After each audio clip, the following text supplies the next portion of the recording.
Justin, thank you for joining me on Theology on the Way. Super excited to get to talk finally. Yeah, Greg, it's nice to meet you in person, I guess, in person. And Yeah, it's yeah. good to be here. Yeah. Yeah, this almost counts as in person now. Like It's it's hard to close, tell the yeah. difference between yeah.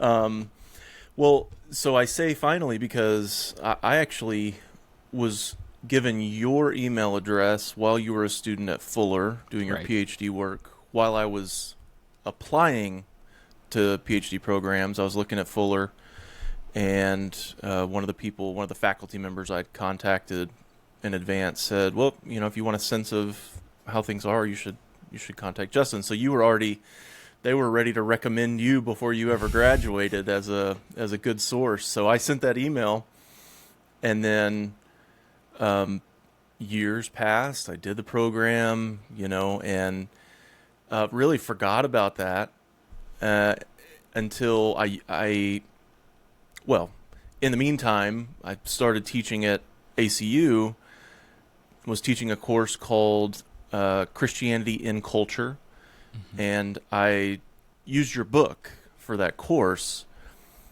And then because of that, I was like, I really want to have him on the podcast. And I went to email you, and your email autofilled in Gmail.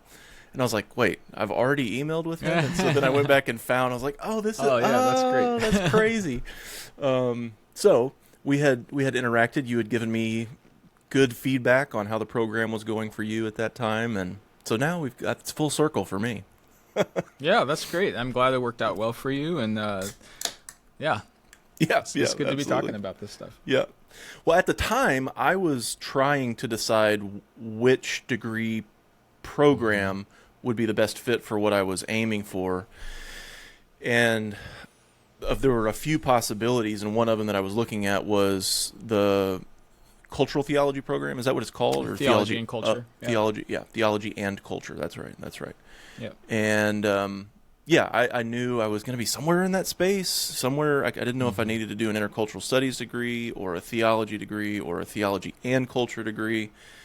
And I was guessing maybe that third one was like right there in the middle space, which was going to be a good fit. And that ended up not being the case given my specific emphasis. I ended up doing the theology or systematic theology or constructive theology, whatever.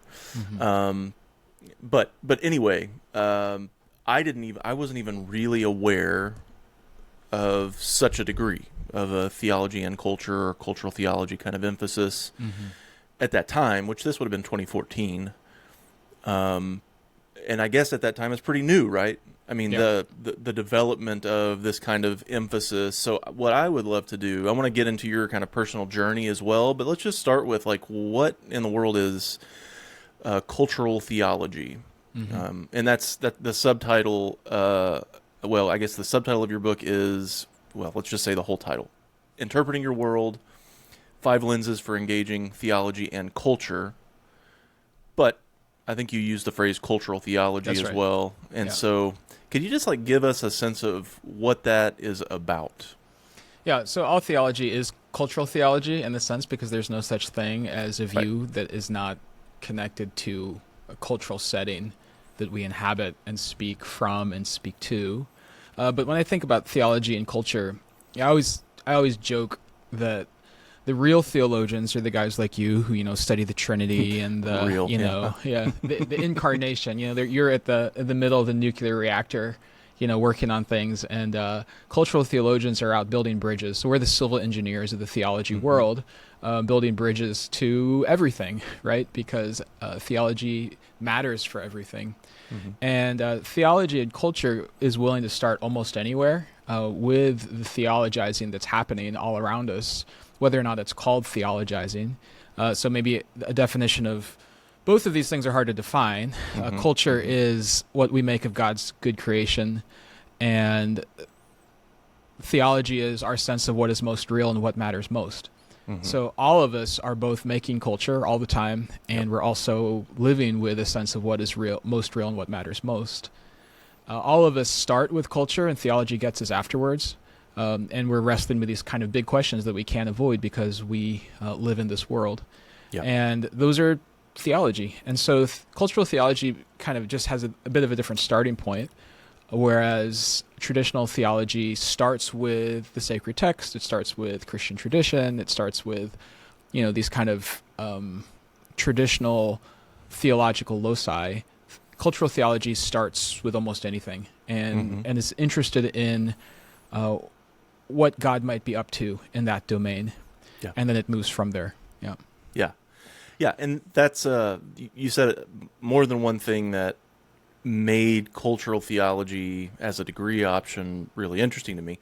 So I was coming at this from a missiological perspective to begin with, and having already come to the conclusion that I was profoundly interested in theology per se, that kind of classical exercise in Christian life, and particularly the academy, I guess. But keenly aware that that was always already happening in cultural contexts, and contextualization as an area of exploration in missiology was at the center of my thinking, and the naive notion that there's sort of theology that's not already culturally determined was dead and gone in my thinking, and so I was already assuming all of that and knowing I would approach theology in that way, and then I realized, there's actually specialization emerging. So in 2014, there's not a lot of programs doing this, and it's no surprise that Fuller, with its mission history, is a place where a degree like that kind of comes about. And in some sense, it represents an old dichotomy between mission being the foreign stuff, and then culturally attentive theology being more like, I'm staying in my context, but doing theology from that space with cultural awareness also. Right. And so, as a missional theologian, that's one of the fundamental tenets, is that the stuff we learned about culture through the world mission movement gets brought back to the so-called sending cultures of the West, and sort of invades theology and hopefully transforms things. So I'm just glad to see that folks like you are fully embracing that approach to theology. And let me just say, I appreciate you saying there's the center of the nuclear reactor thing and then the bridging thing, but I don't know how much I want to concede that, man, because whoever they are that think they're doing pure Trinitarian theology or whatever are doing cultural theology. That's right. And so, it's more of a starting point. I think that's the distinction I was trying to make, is that, the theology and culture conversation, one of the kind of the front lines of it was theology and the arts. So places like Duke Divinity School, the Institute for Theology and the Arts, which just celebrated its 20th year, and St. Andrews, Theology, Imagination, and the Arts, which is about the same 25 years that it's been going, and then Fuller about 2000 also started Theology and Culture. And it's interesting because there's sometimes some tension between the missiological theologians, because they're working with a definition of culture from cultural anthropology, which is very interested in meaning making and worldview, perhaps the way we put the world together. Whereas theology and the arts is working with a more aesthetic definition of culture that can sometimes be high culture. So we're interested in these things that elevate the human spirit, that have stood the test of time, that it seems like there's some sort of transcendence that we experience through it. And they sort of met in the middle. And Fuller purposely called their degree Theology and Culture because they wanted to resist that high culture, low culture dichotomy. So it's interesting that you're coming at it from multiple directions and sort of meeting in the middle, which is what my book is trying to do, is to bring together at least 5 different accounts of what culture is. With theological reflection. Right. And I was, I cut my teeth on Paul Hebert's stuff. And so he was, among evangelical missiologists, I think, a leading voice in saying, well, don't ignore the aesthetic dimension, but it remained underdeveloped in his work. He was just clear that, culture has the aesthetic as a major component. A worldview has the aesthetic as a major component. That's right. And so at one point I was looking at, this was a long time ago, but I was looking at that as a pretty significant lacuna and thinking that's where work needs to be done. We need to deepen our understanding of the relationship between aesthetic judgments and vibes and all the rest of it, and our kind of cultural models of analysis. So that makes sense. That makes sense, and I'm glad once again that Fuller was interested in finding that middle ground, because the high culture thing is sort of a red herring in a way. It definitely can be. I mean, it's the problem with studying culture is it's so ephemeral. It's always changing. And I always say, like, you can't write a book about pop culture because by the time it goes through the publication process, nobody will know what it is anymore because it changes so quickly. Right. And even more so now than ever. That's right. And so, how do you write about culture if you're just writing about pop culture? High culture at least has some staying power, which is why there's some value to talking about the things that seem to win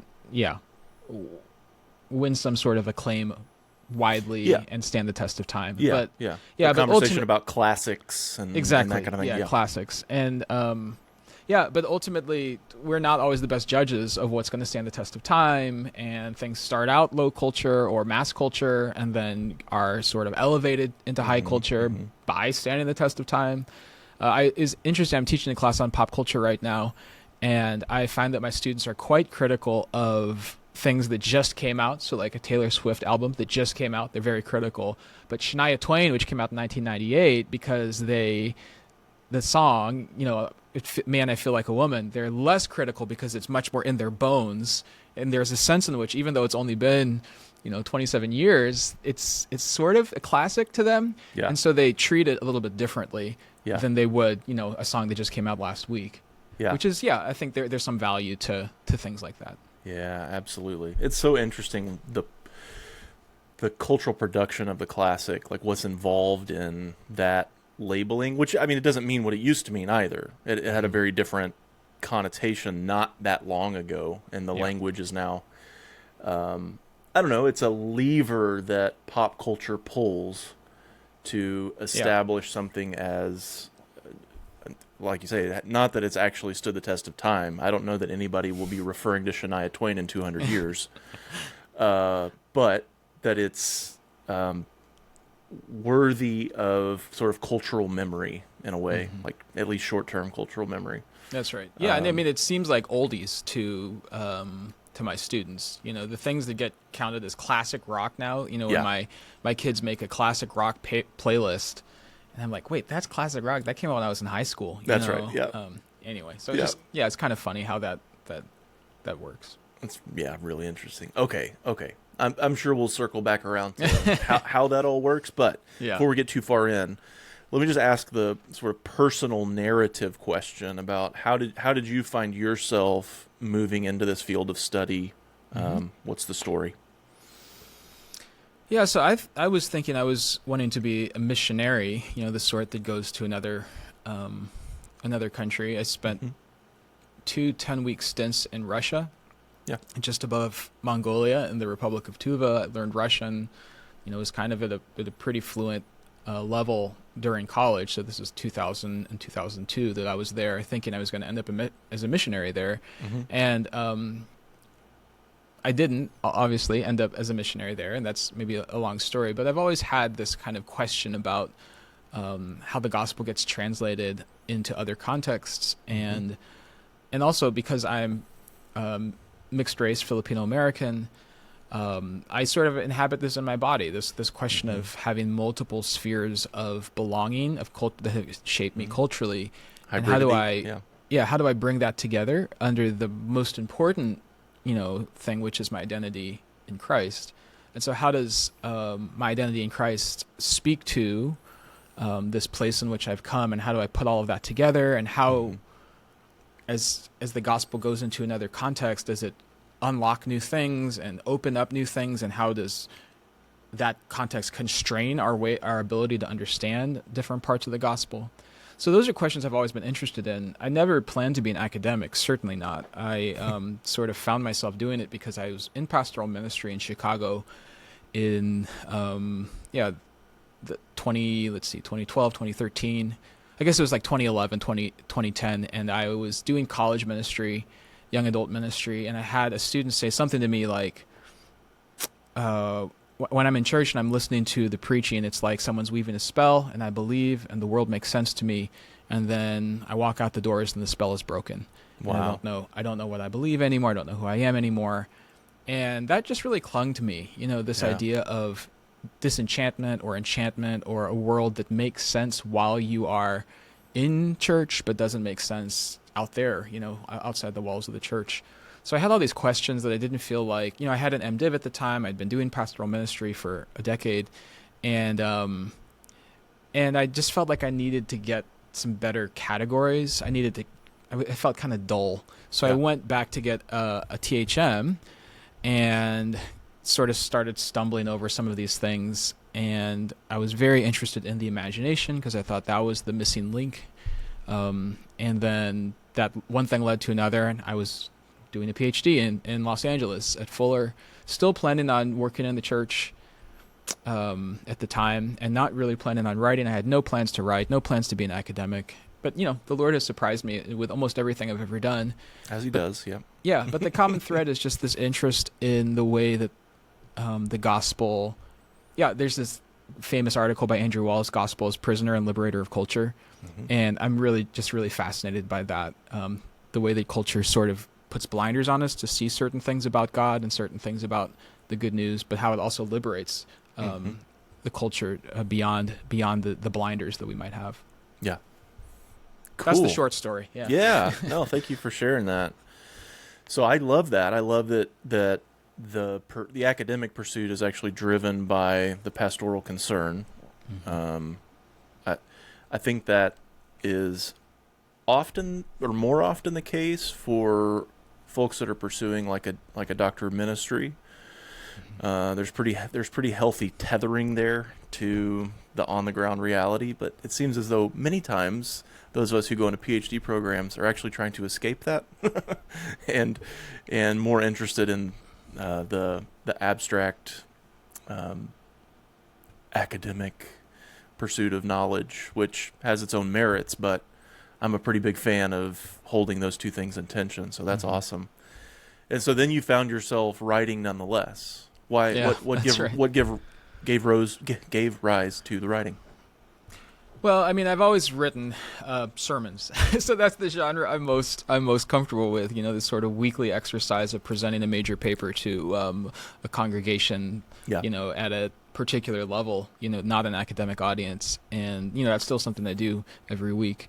But so I have always loved words, and I consider my work to be words. Like I work with words, and but I never really thought of myself as writing books. And so, as part of your PhD, you have to write a book, you have to write a dissertation. And then I'd done all this research, and it's like, oh, well, maybe I will, try to publish it somewhere. And, that whole journey of trying to, publish your dissertation and having to completely rewrite it. And so that I did, and I actually really enjoyed it. The process took a lot longer than I thought it would, because I sort of thought, well, I wrote it already. I just give it to someone and they publish it. It took 3 times as long, to rewrite it and get it published. And I actually really enjoyed the process. I really enjoyed the way that having to write for a broad audience refined my thinking, refined my focus, helped me to learn to say it in better ways. And then I decided to do again and again, so like I have, I wrote a second book, and then I have turned in the manuscript for the third book, which will be out early next year. And I've started work on the fourth book, so it's kind of become something that I would definitely say is part of my vocation now, self-consciously, is to write books for the church, that can help illuminate some of these issues. Yeah. Well, you're a very good communicator. And oh, thank you. Yes, I was delighted to find this particular book. Trying to build the syllabus and decide how we were going to frame our engagement with culture and theology, or Christianity and culture.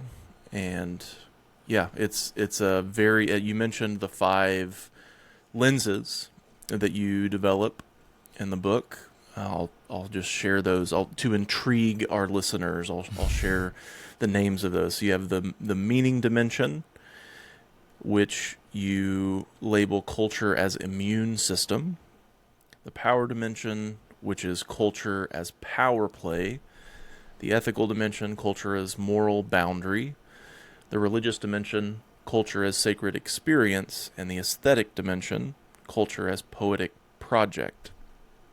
And then you conclude with the lived dimension, and you talk about the difficulties of doing cultural theology. But what I'll say about that to begin with is that sort of both clarity and thoroughness is a significant achievement. It's not easy to do that as a writer bringing to bear the kind of scholarship that you are. And so very late congratulations on hitting that mark. Oh, thank you. I appreciate it. But yeah, it's challenging for undergraduates, but it works.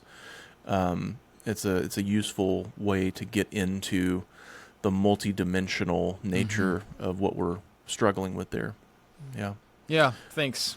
That's what I was aiming for. Clarity, a very complex conversation, obviously. Yeah. And we could have multiplied lenses beyond the 5, but I had to stop at 5. And what I'm hoping for is a non-reductive, non-dismissive, and non-anxious approach to culture, which is not always what you find.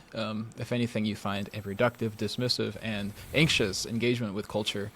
And yeah, growing out of my theology, Christian theology, I feel like it should lead us in the opposite direction. That is wonderfully said. I love those 3 qualifiers. And it makes me think of the culture wars as they're engaged, have been throughout our entire lives, certainly are right now in a distinctive way. I'm curious about, because I recognize that cultural theology has roots in a debate about the extent to which theology should shape and there's kind of a spectrum, control cultural production overall. And that's, to an extent, that's what the culture wars are about, is a kind of American Christian assertion that our theology should control more of the culture, should be determinative in some way, and then the resistance to that. And I guess especially as we're seeing in the current situation, a groundswell of Christian support. I cringe to use that label, but self-identified Christian support of a much higher level of control and a strategic interest in that kind of control. How much do you engage with those kinds of dynamics in your work? Because I'm not as familiar with what you're working on currently. Yeah. The culture war is the predominant metaphor for the way that we ought to interact with culture. Whether it's the predominant one that we want it to be. I mean, just it sort of has set the terms of the engagement. Yeah. And some of that is because it's a response and a sort of acceptance and embrace of the logic of critical theory, which is what the second chapter is about, the power dimension of culture, which notices the fact that culture is not just about the making of meaning, which is sort of the anthropological, cultural anthropology way of thinking about culture, is it's this web of meaning that we have been suspended in, that we ourselves have spun, to quote Clifford Geertz. Yep. But it's not just about meaning, it's also about power, because culture naturally has, it's precisely what should be at the center, right? What should be our most hallowed values, what should be the things we unify about, that is under negotiation. And so that naturally always is going to push some people more towards the fringes and across the boundaries, and it's going to put some people in the center. It's going to center some people and push others to the boundaries. And the insight of critical theory is that there have been these historical power imbalances, and it's a tool that is trying to point out the power imbalances. And the culture war is sort of a pushback or a response to that. It's a feeling that this sort of Christendom cultural project, in which the West has been at least culturally Christian in so many ways, people are looking for something else to hold the culture together. And so that has led to very different rival conceptions of what we should be about and what should be in the center. what should be the most hallowed values that keep us together. And so the culture war makes sense to me in a lot of ways because it's the result of this, this critical conflict over the most important things, or what matters most. What does it mean to be human, and what does it mean for us to live together in the midst of difference? So, having said that, culture war, like the fact that there is some sort of resistance, there is contestation that happens, in what we do. But I just feel like it is, number one, seeding the project of culture making.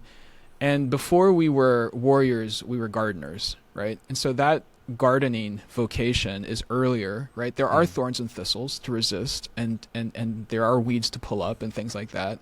There is the need for that kind of responsive apologetics. But the prior calling of human beings and the prior calling of the church is to garden, is to plant beautiful things, is to make things, is to do generational work.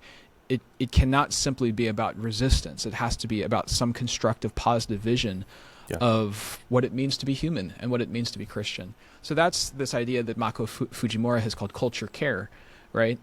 Where theology is something that is not just sort of a weapon, either a shield or a sword, but is actually like a sort of transforming vision that allows us to care for whatever space we're in and to leave it better than we found it, which is what I'm trying to do ultimately in my work. When I said non-anxious, that because I have particular convictions about the sovereignty of God, because I have particular convictions about the way that history will ultimately go, it allows me to sort of relax a bit and be more curious, not feel threatened by every challenge to Christian faith, in the way that sometimes the fog of culture war means that we take everything, we're very reactive and reactionary to a lot of things. Yeah, well said. Well said. So I'm curious how, you break out these 5 dimensions or 5 lenses heuristically, knowing that they're all deeply entangled, right? Yeah. And so it's interesting to me that I think, on the one hand, a lot of American Christianity that's playing this game, this culture war game, they think that they're operating out of the ethical dimension. That's right, yeah. Whereas they're actually operating out of the power dimension. Yeah. And at the same time, it seems that one diagnosis of the current moment, which is, it's very different in a way. I mean, there's something happening that I'd love for you to comment on. Whether you agree or disagree, but there's something happening where it seems as though there's a bunch of evangelical Christians who have realized that actually the way to win the war is to become conscious of the fact that this is happening in the power dimension, and we need to focus on power and sort of consciously, intentionally, strategically utilize the levers of power that exist in our culture. I don't know. Is that an interesting sort of diagnosis? I mean, it's not surprising because power is very, power allows us to protect things that matter to us, and so there's a part of me that understands it, when people feel under attack and they find themselves with some sort of power. It makes sense that they would use that power to serve their values and to try to create a world that they feel like is safer for themselves and for their children. And that's a very human thing to do. So I think that almost anyone who was given a little bit of cultural power will tend to use that power for their own self-preservation. So again, when I say it's a human thing, I don't necessarily mean it's good or bad. It means it's good and bad, right? There's something about it that makes sense, and there's something about it that can, because of our sinfulness, be twisted in so many different ways. Right. And Jesus changed everything.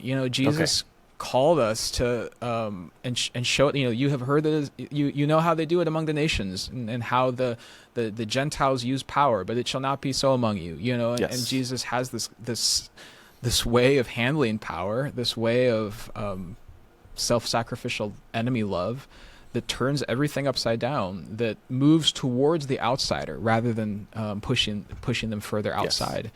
And Yeah, and that's the thing that we have to wrestle with is when we have power, what are we to do with it? What is the proper Christian utilization of power? And there is both coercive power, but there's also creative power. Yep. You know, and we want to make sure that we are handling power in a way that mirrors the example of Christ.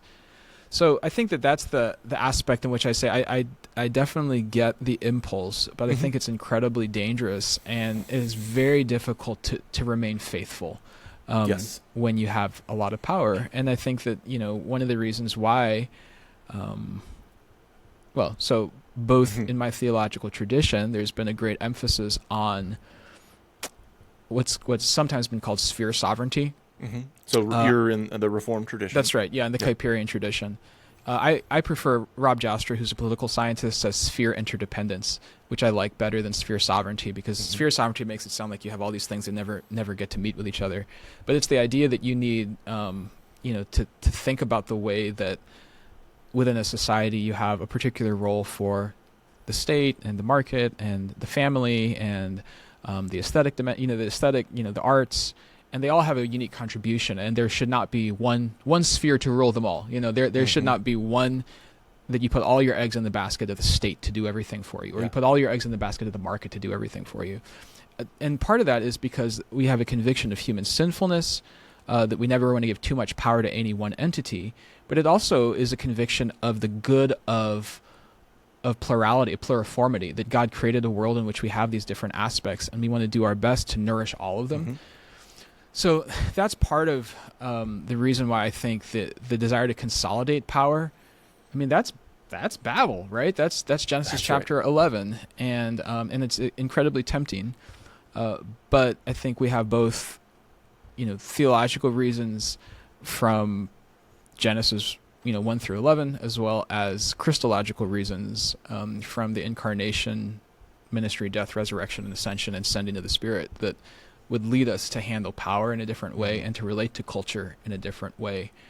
But I could talk a lot more about that. But I'll leave it at that for now. Great. Yeah. No. I mean, I'm profoundly interested in this because I don't come from a Reformed tradition, and one of the things, I like the opportunity to talk to someone who's not only in that tradition but keenly aware of these dynamics that you're talking about, because I find that that's not often the case. I mean, I'll just say I often sort of look askance from a more neo-Anabaptist disposition at the conversations about sovereignty and the Kuyperian agenda as it's getting used among neo-Reformed folks that are in the middle of this culture war sort of thing. And so it's great. It's awesome to be able to talk to somebody in the Reformed tradition that's looking at this critically. So what's your... let me see if I can figure out how to formulate a decent question here. To say more about that, what's your sense of the view that you're articulating that's this Christologically constrained vision of influence in all of these spheres in relation to kind of what's unfolding culturally right now among folks who are very they're avowing a kind of Reformed theology as they go about grabbing at power within the Trump administration, power within other cultural institutions. Yeah, I'll just say it's a thinly Reformed theology. It's not really in conversation with the tradition. It's taking different quotations and kind of jargon and driving a truck through it. But I'll just start by making a distinction maybe for your listeners. Yes. One that my mentor, Rich Mao, has made when he talks about a time when he used to go around the country doing debates with J.H. Yoder. And somebody once asked them, can you summarize the heart of the disagreement between the two of you? And Yoder said, Mao wants to say fallen but created, whereas I want to say created but fallen. And so that's a really good description of the emphases of our two traditions. Yeah. Not and just really quickly, Yoder is an Anabaptist. That's right. For my listeners. So that's right. He was a powerhouse in his day of sort of representing Anabaptist, what often get called sort of pacifist or non-participatory politics in public theology. Yeah. And so it's not that either tradition ignores either creation or the fall, but it's a matter of emphasis. Whereas the burden of the Reformed tradition is to emphasize the created goodness, to acknowledge fallenness, but to say, but because it is created, because the world belongs to God, because God is sovereign over it, we should be involved in it, right? We shouldn't be afraid of it. Yeah. Whereas the Anabaptist burden is to emphasize, to say, yes, it is created, a created structure, but it's fallen, right? It's antithetical in many ways to the way of Jesus, and so there's a bit more suspicion culturally, and and sometimes there is a forming of alternative communities and alternative methods. The most extreme example of that being the Amish or something like that, where you say we're actually going to withdraw as a prophetic, a prophetic act of that the way of Jesus is so different than the way of the world. So lots of respect for that tradition as well. But, there's this idea that Abraham Kuyper, who, in the Kuyperian movement, had this famous speech that he gave at Princeton where he said, there is not one square inch over which Christ, who is Lord over all, does not say mine, right? And that's the phrase that a lot of times people will pick up and quote and say that means we should take over everything. But it's really important to note that Christ is the one who is sovereign over things, not the church, not Christians, right? And it's because Christ is sovereign over it that we are not sovereign over it, which means that we are meant to be present. So this idea of faithful presence, which kind of also has maybe more Anabaptist roots, perhaps. At least for Fitch, Yeah, that's right. Or for James Davidson Hunter, before that.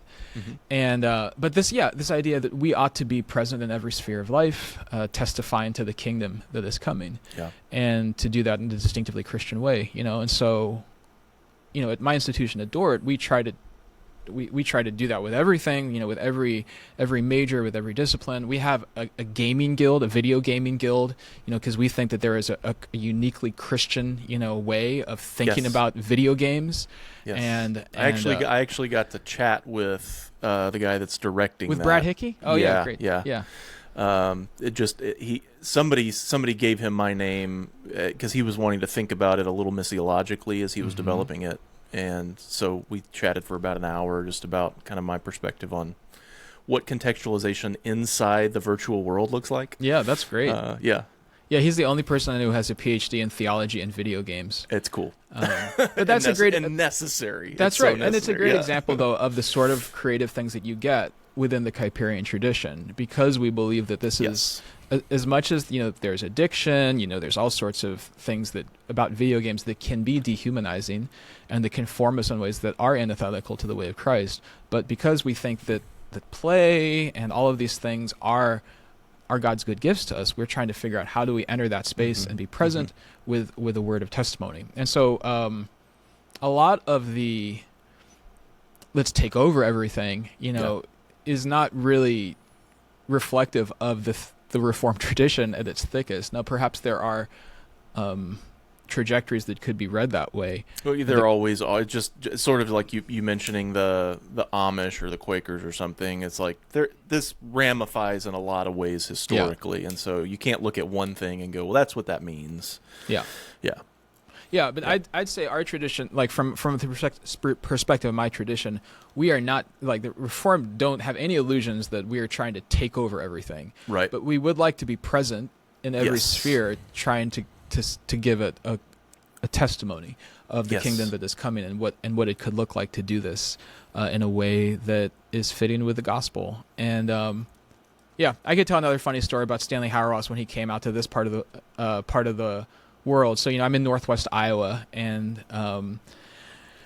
so this is long before I was here. There's another college about 20 minutes away called Northwestern, and it's a very similar school to ours, a Reformed tradition school. And he was there speaking at some things, and he noticed as he was running through the streets, of the downtown area that they had the signs of the Trinity just up in the square. I was like, wow, that's crazy. You're driving. I'm running through the streets here, and they have the signs of the Trinity, up here in the street. What is this place? In some sense. And then he said,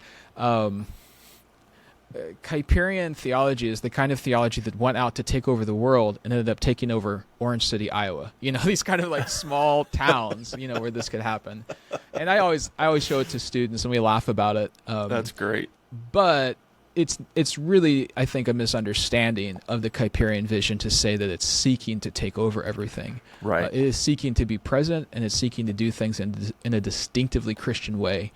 But precisely because Jesus is Lord over all, we are not Lord over all. Yeah. Well, I think what feels like a slippery slope to a more Anabaptist approach is to be present everywhere in every way means to be present in the halls of government, which means to be elected, which means to exercise that kind of control. Mm-hmm. It just does. And so you ultimately end up having to affirm, like, yeah, we should have Christian governors and mayors and Christian representatives and Christian presidents. We should have Kuyperian presidents who are setting an agenda that says this is what things are supposed to look like. Right, and part of that, though, is like, then what do you actually do? So if you are the one who is setting the table, so to speak, do you only invite other Christians to sit at the table, or do you actually, because of your theology, and this is this idea of principled pluralism that comes out of the Kuyperian tradition, is that there is a sort of pluralism precisely because we are not Lord that makes space for others, especially, and defends the religious freedom, not just of Christians, but defends the religious freedom of everyone because of our theology. So that's interesting. I have never made at least a mental connection between sort of the Thomistic approach to emerging pluralism in Europe, which is very much a move in the same kind of, it's a creational theology, borrowing Aristotle to make room for the kind of reality of the Muslim expansion in Europe, and how do we live together in a society, and kind of creating this pluralistic Christian.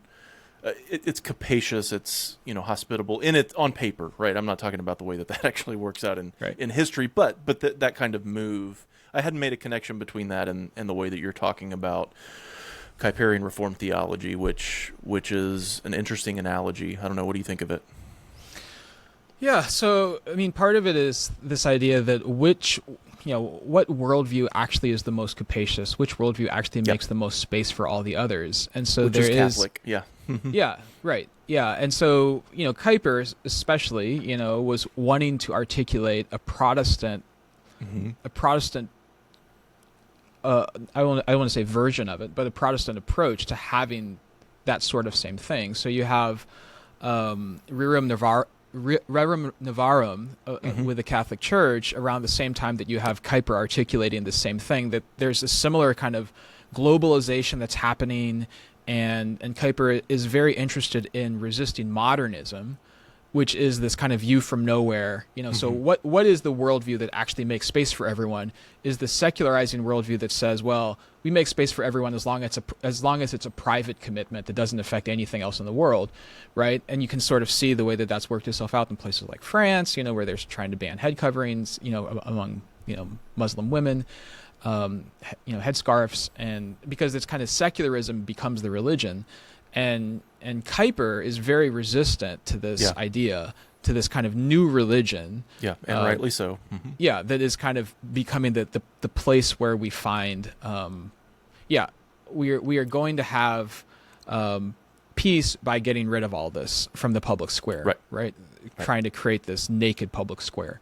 And so in the same way that the Catholics said that actually the most capacious way to have everyone together is this Catholic version, and then Kuyper says no, it's actually this reformed version, because the thing about the Catholic Church by its very nature is that it does tend to be more hierarchical. It does tend towards more uniformity, where the church is really the one sphere that rules them all. at least according to Kuyper. And so he was very resistant to this. He wanted, the church to be one sphere among many, in which like every sphere has to be answerable to God, not just the church. And the church isn't just the mediator for all the rest. So that's the reason why the Kuyperian version of pluralism is arguably more distributed, than the Catholic account of pluralism. Interesting. I mean, that makes me think of, I doubt Kuyper would have been happy with, well, I don't know, maybe, but it's an interesting distinction between Roman Catholic Christendom and Protestant Christendom. That's often, Christendom is often talked about in very blanket terms, but there's very distinct visions of what that looks like in that comparison, at least. I'm obviously in territory I'm out of my depth, but conversations like this are great for. I mean, it's good for making connections that you can follow up on later and then just debunk. I'm sure if we had a Roman Catholic on the conversation, they could tell me a thing or two. But I'm trying to represent. I'm trying to represent what Kuyper thinks about. And why he thinks the Protestant way of having pluralism, the Protestant way of having, peace across difference is the best way. Right. Yeah. So the quip about fallen but created, created but fallen is, I can see why you've clung to that, because that's incredibly helpful. I think what I want to add to that is, so then what does being a disciple of Jesus have to do with that? And actually, the real parting of ways between Reformed and Anabaptist traditions is, again, tell me, I'm construing what I'm hearing here. Happy to be corrected. That the Reformed tradition goes, so fallen but created, the emphasis on created, and Christianity further mitigates that fallenness. It's not just that we're created, it's that Christians actually, because of our commitment to Jesus, have the best sort of opportunity to exercise the creation mandate, right? Whereas Anabaptists would say created but fallen, and the Christian response to that fallenness is that the fallenness is so primary in the culture, we have to create an alternative to the reality that our Christianity compels us to that alterity that you mentioned. Yeah, I think that's well put. Yeah, I think that the way I'd say it is that Christ redeems and restores us to God's created intent. Yeah. So there's a question here of continuity and discontinuity. Yeah. And the Reformed would detect within the Anabaptists too much discontinuity, and would want to emphasize more of the continuity between God's creational structures and what God intends for creation, to which we are restored in Christ. And then the other thing would be a suspicion of, well, I mean, this is now kind of a Bardian critique, that the Christomonistic, where we're only talking about the second person of the Trinity and not talking about the Father or the Spirit. Yes. And so, whereas like the Anabaptist does tend to emphasize the Sermon on the Mount as the most primary thing, the Reformed want to emphasize the law, right, as a good, as expressive in some way of God's character and God's design for his creation. And by the law, I don't just mean the Pentateuch, I mean the ethical instructions that we find across the canon of Scripture. And so that would be that idea that that Christ leads us into a sort of life that is reflective of the Creator's intent, the Father's intent, and lived out by the power of the Spirit. And if you sort of look at different traditions, there is oftentimes a greater emphasis on one person. There ought not to be, but there often is. If the Reformed have an emphasis, it's probably on the first person of the Trinity. The Anabaptist tends to emphasize the second person of the Trinity. You have, maybe charismatics. Charismatic Pentecostals emphasize the third person of the Trinity. And of course, we ought to emphasize the Trinity, But that's just a matter of the emphasis that, that the Reformed have fallen into. Yeah. That's good. So what I would say, I think, is in representing that kind of neo-Anabaptist bent. I think one of the things that really comes through, especially maybe in Hauerwas, is the assertion that if you look at the law, particularly as it's embodied in the Sermon on the Mount, you see a way of life that would only be possible through faith in Jesus and the power of the Holy Spirit to the glory of the Father. And so it makes very little sense from an Anabaptist perspective to think that you would then be able to, and I won't say impose because that's an uncharitable construal, but you would be able to set that forth for society as a whole as a way of life. And so the alterity is sort of inbuilt because of the nature of living in that way. Sure. How does the Kuyperian respond to that? Yeah, so the basic idea is, in the beginning, God made the world and made it good. We introduced evil into God's good creation. God has intervened to restore and renew through Christ and the Spirit, and that in the end, God will dramatically intervene to make all things new. So what do we do in the meantime, right, as we wait for that, is we do our best to create small, imperfect models of the good world that is to come. Yeah. In our families, right, in schools, in our institutions, knowing that it is not the good world that is to come. Not yet. Knowing that we cannot bring the kingdom ourselves. We do not build the kingdom of God. Yes. We do not bring the kingdom of God. We can only testify to it and seek to I'm hearing more Bart there. Yeah. What's that? I'm hearing more Bart there. Well, it's not just Bart though. I mean, it's also Kuyper. Yeah. I mean, Yeah. This is a very and it's Herman Bavinck, as well. This sense that the only way the kingdom comes is through decisive action of God. And so what do we do is we seek to create something faithful, something that testifies to that kingdom that is coming. And so because there is a kingdom where the hungry will be fed, we seek to feed the hungry now. Because there is a kingdom where God is in his proper place, we do our best to make sure that God is in his proper place in our Christian institutions right now.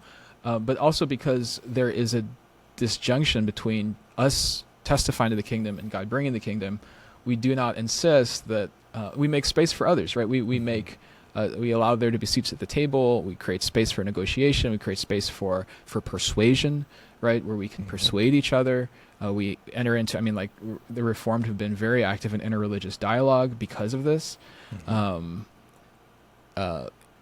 building institutions, as well. And so I think that's probably there's a much more culture positive approach in the Reformed tradition because of these kind of creational convictions. Yep. That then, of course, when it comes to execution and what do you do when you are given power, right? When you actually do have a Christian magistrate, so to speak, like what do you do with difference? And I think that's one of the things that the Neo-Kuyperian tradition is really interested in figuring out and working through. And there's definitely like places where, Kuyper says, and sometimes you lose, and sometimes like you lose, and when you lose well, you don't insist on always winning. The insistence on always winning comes from a different place, I think. Yeah. So, in my heart of hearts, I always equivocate on these things. And one of the realms in which that's definitely the case for me is in the aesthetic realm. I've got this robust critique of Christendom and then its extensions in, modernity. But then I look at Christian art and culture making in that sense in earlier times, and I lay that alongside Christian art today, and I just lament that I think, man, I've talked about this on another podcast that I've cross-posted here on Theology on the Way, but for me, it's like the contemporary Christian music scene is a perfect example of this. I'm just dying for kind of the radical, culture-changing level of creativity that Christendom was able to foster. It was able to create a space for Christian artistic genius that wasn't just sort of badly mimicking the cultural standards, and that's one of the areas where I tend to go like, I think there's something to be said for this, where we kind of need to be at the center. We need to foster Christian imaginations through our churches that live at the center of the cultural, not just conversation, but production of art, and just things that are so beautiful in properly theological terms that the whole culture goes, yep, that's the best thing. That's good. Yeah, I agree. I mean, and that's the reason why a lot of us who are interested in theology and culture got into it through interest in theology and the arts. Yeah. Both because of this sort of spirit of recognition as well, the sort of what you're describing. Yeah. But also because it seems like oftentimes you almost have encounters with God outside the walls of the church, in Yes. a movie theater or listening to an album or at a concert, and wanting to make sense of that phenomenological experience of transcendence and ecstasy, and to say, is this, merely kind of just a human thing that happens to everyone, or might God be present in this in some way, and how do we theologize about that? And then, by extension, this idea that God is active and at work already in the world. We don't, and this is also a very Kuyperian idea. Well, it's not just Kuyperian, but we don't bring God to another culture. God is already present because they belong to him.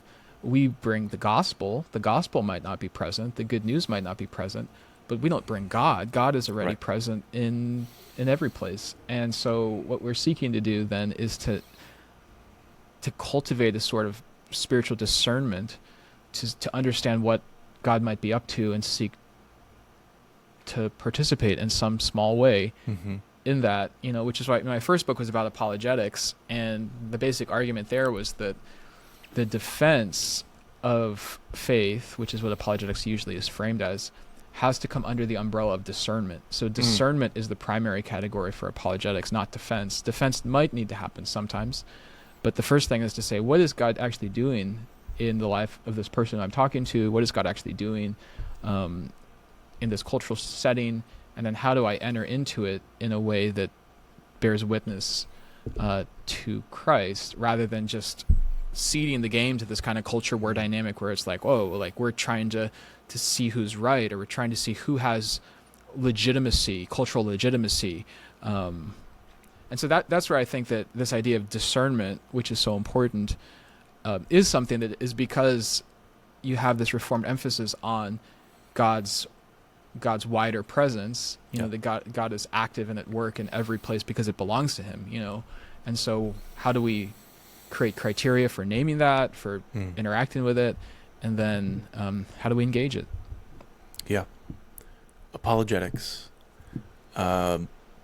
Since you've written a book on apologetics, and apologetics is often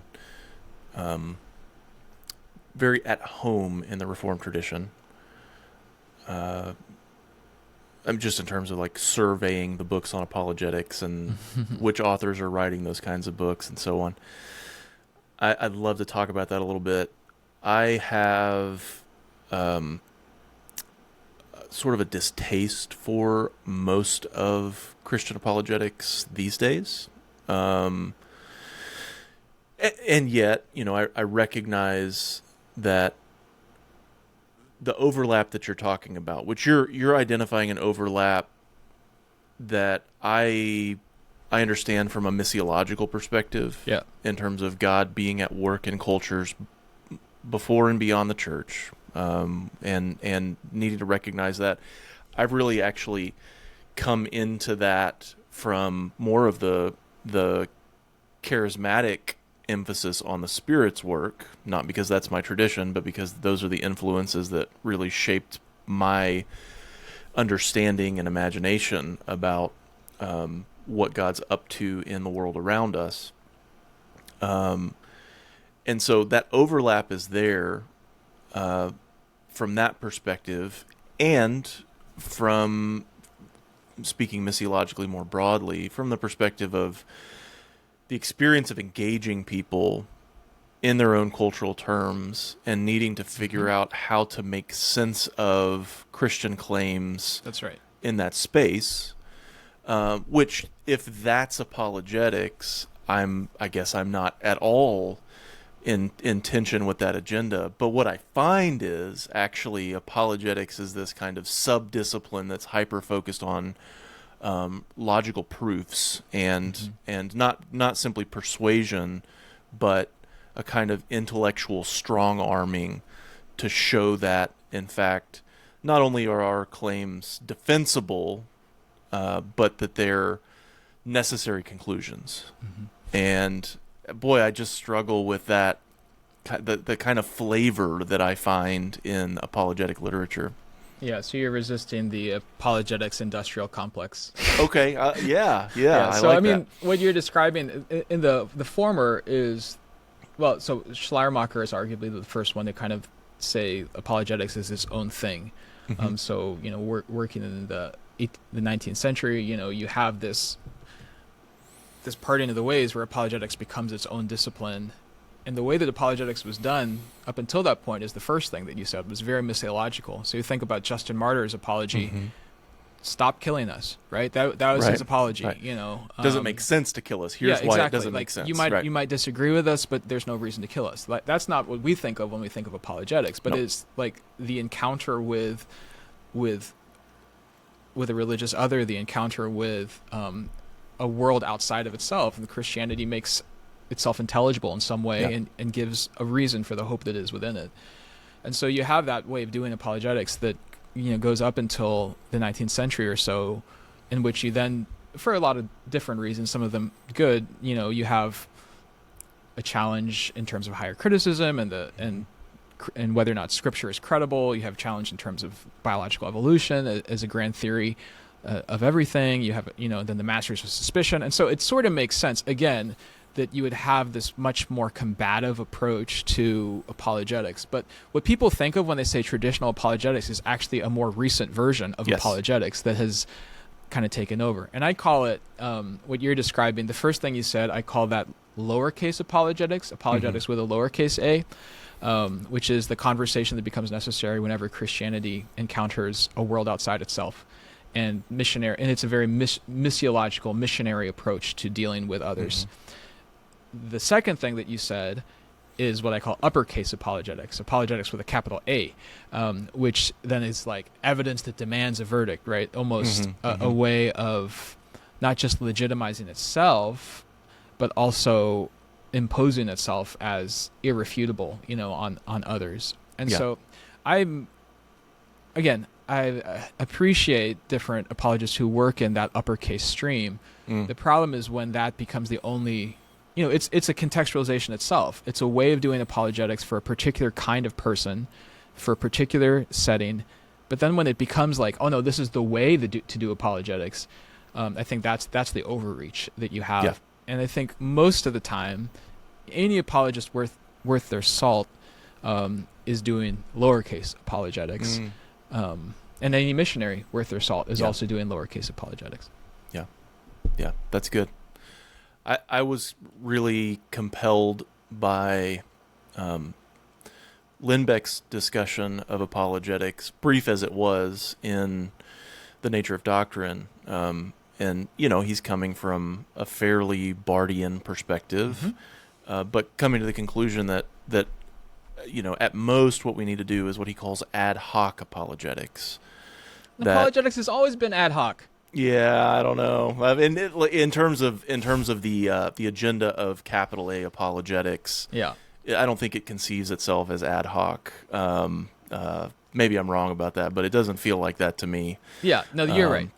When I say it always has been, I mean, I think that's what I mean when I say that the lowercase approach, like you deal with the person in front of you, you deal with the objection in front of you, you deal with whatever the presenting thing is. There's not like, hey, let's bring our like knock down, drag out reasons of why you should, think I'm right, So that's why, Lindbeck focuses a lot more, his apologetic, when he's pressed, he sort of says ad hoc, but it's like the church, right? The church is the apologetic. It is this cultural linguistic system that makes the gospel intelligible. Yes. So you are immersed in it, as you go to church, which I find quite compelling. The only problem with that is that it doesn't create any sort of urgency for people on the outside. Like, okay, come and experience our community. So what do we do about people who never will darken the door of a church? How do we speak to them in a way that is compelling? How do we cast a vision? How do we, and this is what you were saying earlier, how do we create beautiful things so that a person who would never think of going into a church can nevertheless see through the lens of the Christian imagination? And I think things like Marilyn Robinson's novels gives you a really good example of that, where this is being widely read by people who don't consider themselves Christian or religious, and yet they're able to experience what it might feel like to be a Christian as they read a beautiful, Pulitzer Prize winning author from a perspective of Christian, and I would also say Calvinist Christian faith. Nice. Yes. Good. That's good.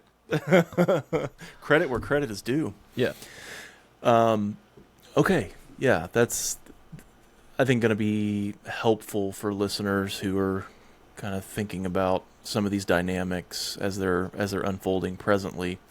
So yeah, thank you for kind of opening all that up for us and offering a very solid representation of, let's call it, healthy Kuyperian Reformed theology. Yeah, I hope so. Yeah. Thank you for that. All right, well, let's pivot, in as much as it is, because I actually don't know, to what you're working on now. What's occupying your mind and heart?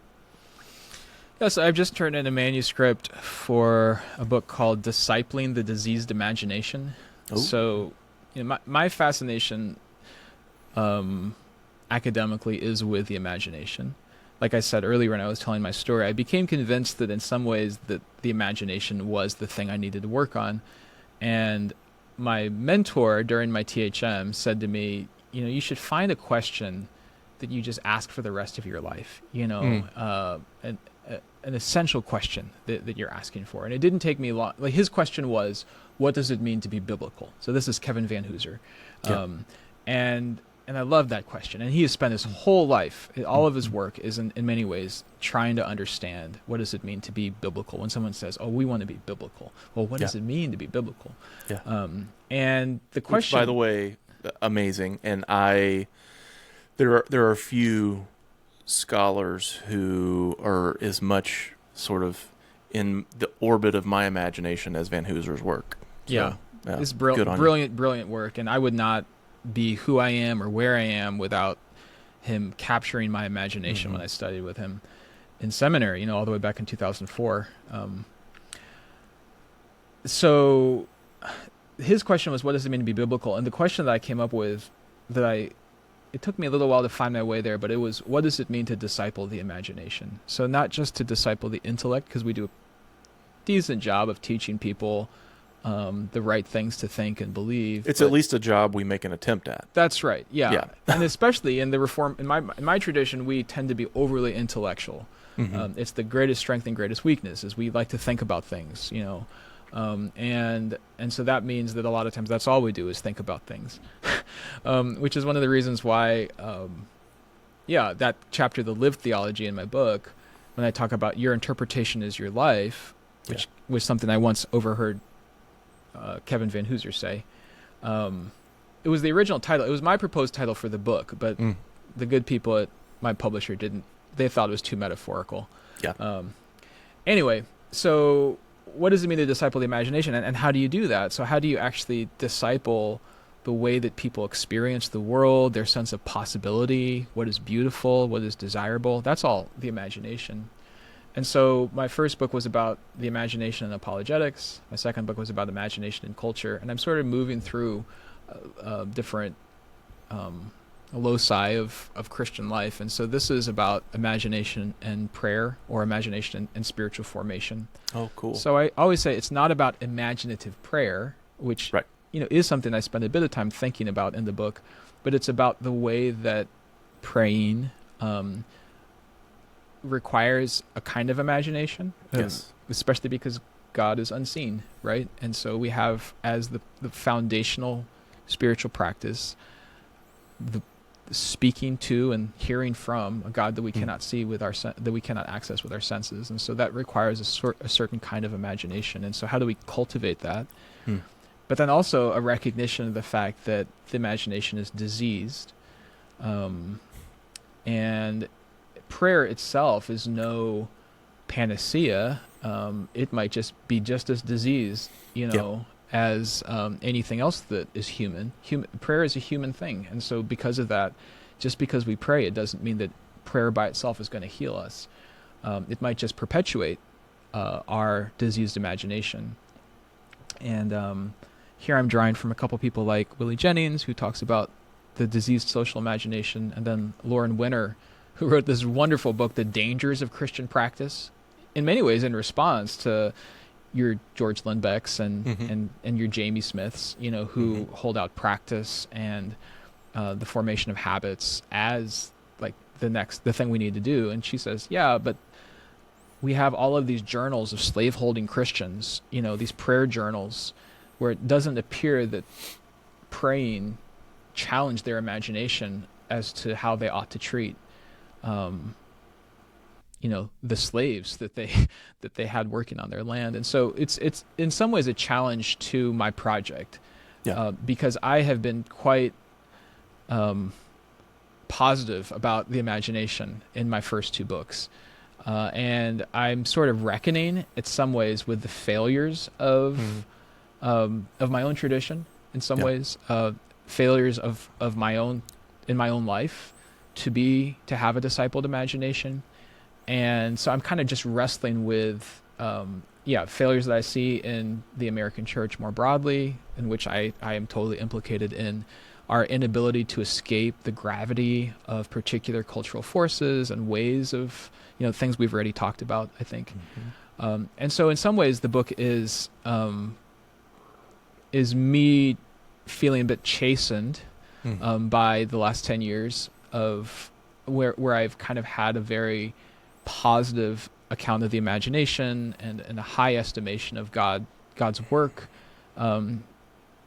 through the imagination or in the imagination, and now I'm also trying to reckon with the fallenness of it.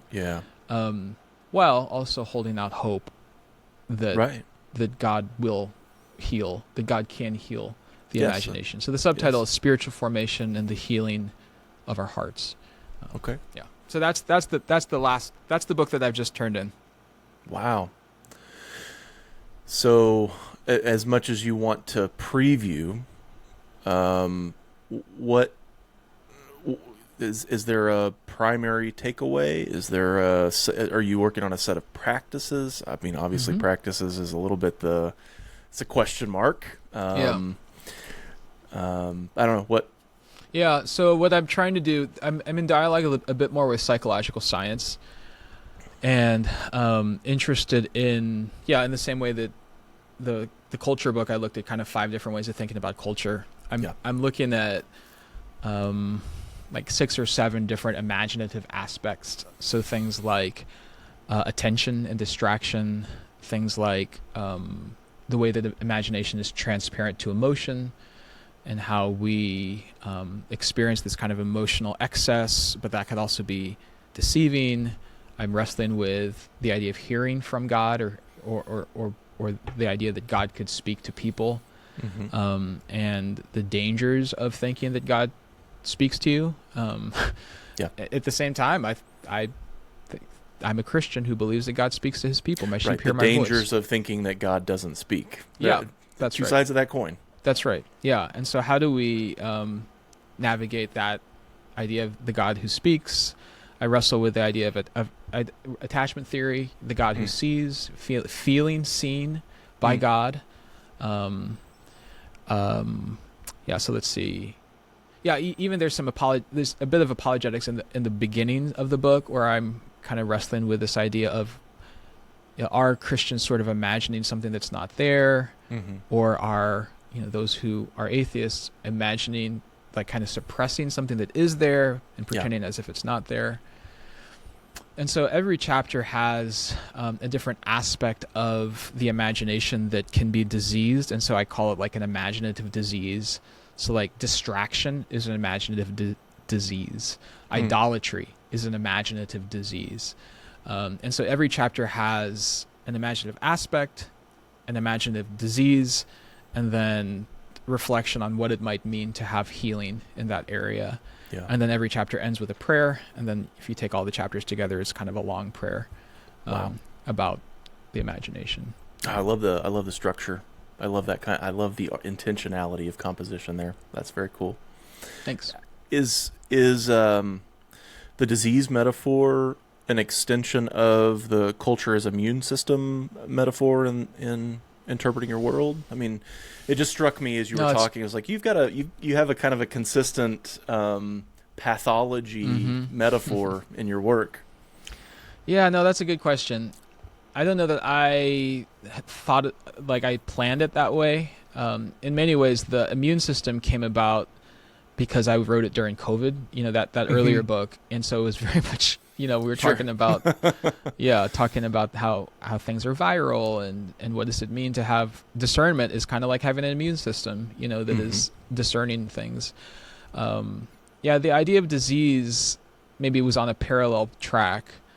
And this devastating book, The Christian Imagination by Willie Jennings, who basically argues in that book that the category of race was imagined by Christians to justify the subjugation of fellow image bearers and to justify the displacement of other image bearers. And it's really devastating because the name of the book is The Christian Imagination. And he says that Christianity, as it went out into the world, suffered from a diseased cultural imagination or diseased social imagination. And so I'm in many ways trying to reckon with that diagnosis. Yeah. And I also find it a bit more hopeful because if something is diseased, that means that its creational structure is good. So there's that reformed instinct. I was just thinking that. Yeah. I was thinking there's so much. You don't want to like overextend a metaphor and make too much of it. But it is interesting that the one that speaks to you is that there is sort of a body that's diseased, which means it's treatable. That's right. It's not essential to the nature of the thing. That's right. Whereas a different approach might think that, well, actually what we're talking about is corruption or brokenness. Yeah. That's more essential to the body. Yeah. So that's a fascinating point of connection with our earlier conversation. Yeah. Yeah, and there's hope that it could be healed. And Yeah. it could be healed by imagining better ways, imagining more faithful ways of living together that are marked by Christ-like joining rather than dominating, and that are marked by intimacy and belonging rather than replacement. And so the idea of interpreting your world that I talk about is fulfillment, not replacement. So sin must be replaced, right? But everything that's truly human is healed, and so that's that same sense of the disease. Like what is the sinful direction or the disease that needs to be dealt with, that needs to be healed? And praise the Lord, O my soul, all that is in thee, who heals all your diseases. Right? That's the hope that even diseases of imagination could be healed, and without rejecting that which is human and affirming that. And I actually find it quite charitable from Dr. Jennings in using that metaphor that it's diseased imagination, that it's not intrinsic to Christianity. The Christianity in the way of Jesus is quite different. So and so that's the sort of thing that I'm kind of reckoning with and wrestling with, what I take to be one of the strongest objections to my overall project, which is that, well, actually the Christian imagination has been the source of all of these bad things, violence, oppression, racism, rather than this capacious thing that I'm talking about that draws together people across difference and offers the resources for enemy love and ultimately for hope in the face of everything that life can give and death can take.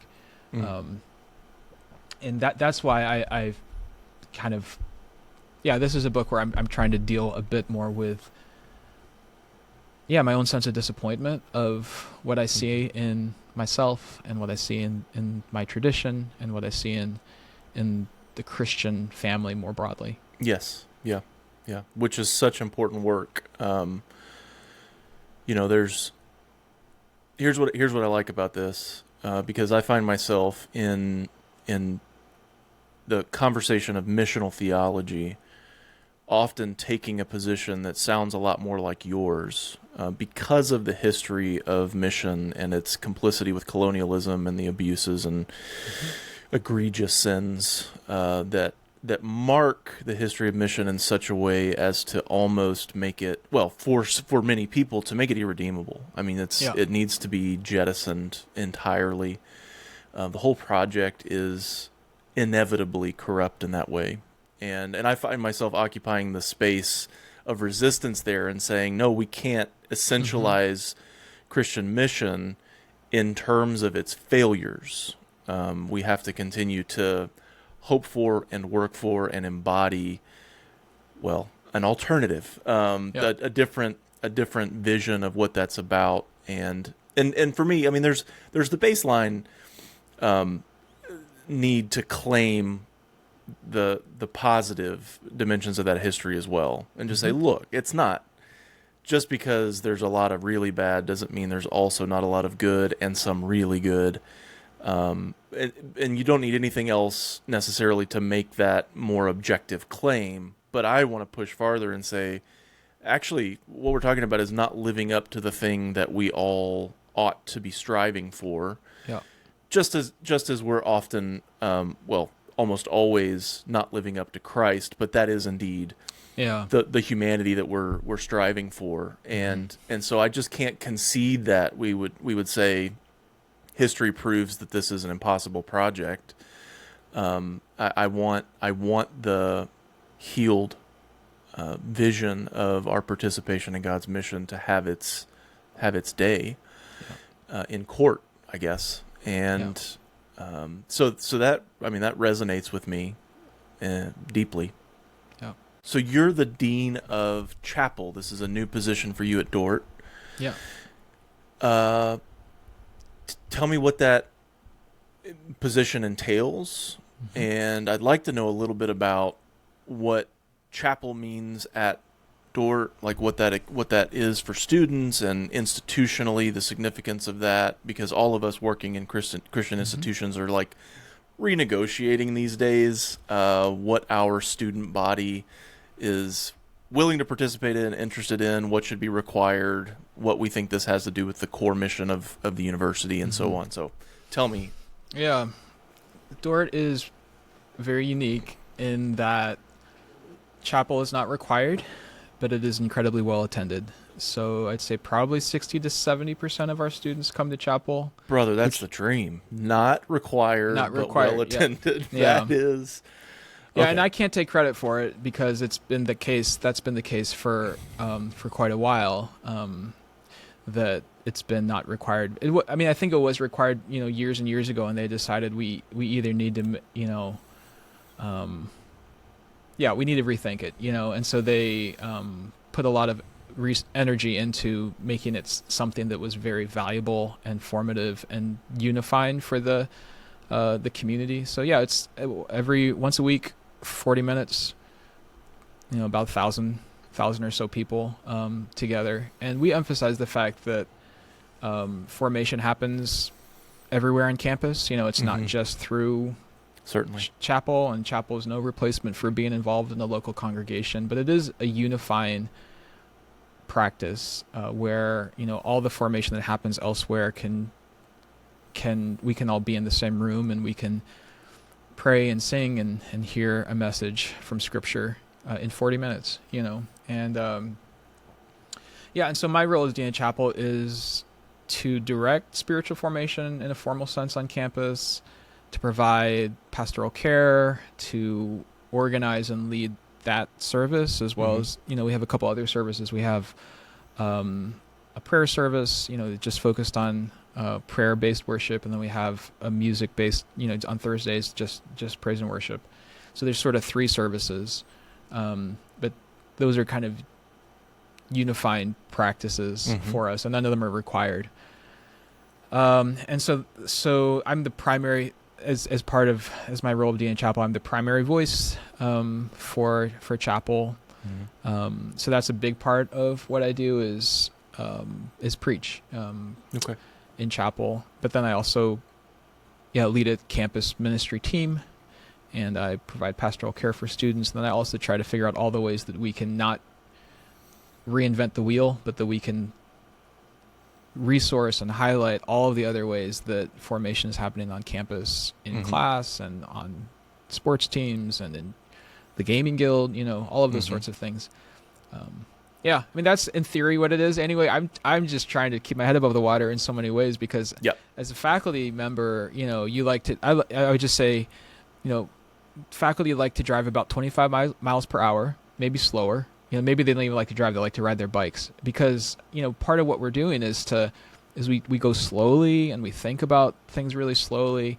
And now I find myself in a position that moves a lot more quickly than that, and just feeling a little bit of whiplash between the pace at which I was able to move as primarily a professor, spending a lot of times in the classroom with students, and now just having some other institutional responsibilities and a lot more students to think about and care for. I'm just trying to adjust to it. Prayers would be appreciated as I try to navigate that. I was in pastoral ministry before I became an academic, and have continued to preach regularly and keep a foot planted in the church during the whole time that I've been, as I think is similar with you, to keep a foot planted in both worlds. And so it was actually a really good fit. It wasn't something I anticipated. I was very surprised by it when it happened, but was very thankful and grateful that it just felt like such a good fit that was able to connect with my different desires and callings, and to not leave the university while I was doing that.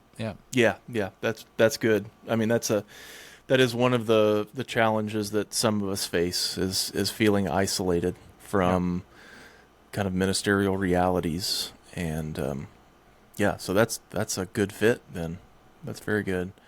I'm so curious about how Dort achieves that level of participation. Like that's obviously a function of culture formation. That's right. There's something happening at a pretty high level to foster that, in such a way that, recruitment from year to year just it contains wild variability in terms of who's there and why they're there, and so to see that kind of institutional consistency is fascinating. Do you have any insight into what fosters that? I mean, we're an institution of about 2,000, 1,600 in residence here. So in some ways, the smaller you are, the easier it is to build the sort of cultural norms.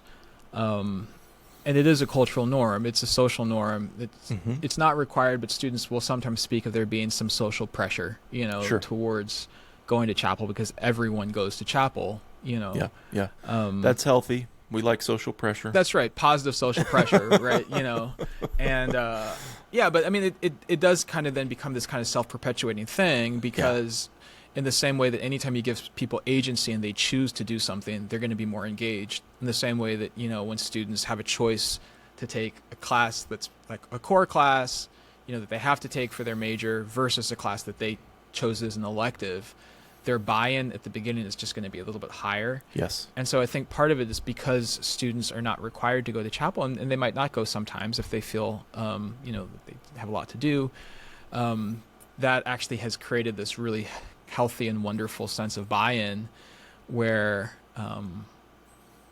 it's just part of our cultural norm of our community, that we value that. We value going to chapel. We value worshiping together and hearing scripture together. And it's a really important part of of our community life. So yeah, offices all over campus shut down so that employees can also go to chapel. Like we encourage people not to schedule meetings during that time. Yep. We try to build structures in place so that people are encouraged to go to chapel. But yeah, like I said, some of it is just God's goodness to us. A small school that's able to create some cultural norms around going to chapel. Yeah. Man, that's wonderful. Well, this has been great. Thank you so much for taking the time, and I genuinely have found the conversation helpful. I mean, you gave me a lot to think about, and eager to see this new book drop. So that'll be next year. Yeah, early next year. I think March is the publication date. It's actually been complete for a little while, but because it's waiting in line, this is how it works. To be published. So. Yeah, I think March of 2026 is when it's scheduled to drop. Very good. Well, in the meantime, dear listeners, I encourage you to grab a copy of Interpreting Your World if you're at all curious about the kinds of things we've been talking about. Well worth the read. I certainly make my students use it. So also available as an audiobook now. That's a new thing. They just recorded the audiobook. So my students, I have a lot of students who like audiobooks, and so I went back to the publisher and said, hey, can we make this an audiobook? And so, yeah, there is an audiobook for those people who are... Is it your voice? It's not my voice. No, actually, I was going to ask them to let me record it. And by the time I got around to it, they had already recorded it. And so... Yeah. But that probably would have been nerve-wracking to record it, Probably, yeah. There's a learning curve on doing that kind of thing. That's right. Yeah, that's right. I probably would have gone back and done it again and again, and it would have probably taken a lot longer for me than it did for the guy who read it. Yeah. He does a great job, though. Yeah, professional voice guys are pretty good. So, All right. Well, Justin Bailey, many thanks. Yeah, it's great to be here. I really enjoyed the conversation. It flew by, so thanks so much for making it easy. Absolutely. We'll catch you on the next one.